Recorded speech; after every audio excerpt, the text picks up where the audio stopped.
Now let's look at this figure 20-23 and notice we're dealing with dry type transformers rated at 112 kVA or less, 1000 volts or less, and we have to have a fire resistant heating insulated type barrier between the transformer and combustible material, or without a barrier if you're separated at least 12 inches from the combustible material.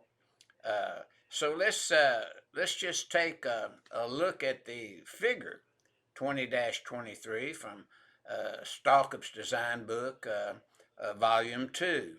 Now, when you look at the top transformer, not totally uh, enclosed type, then notice you need a 12-inch separation from this combustible material. Uh, if you're rated at 112.5 kVA or less, but notice not totally enclosed, then the barrier could be put there. And also, I'd extend that barrier on out if it's sitting on a floor of combustible material so that an arcing or type situation occurred, you wouldn't set the floor on fire.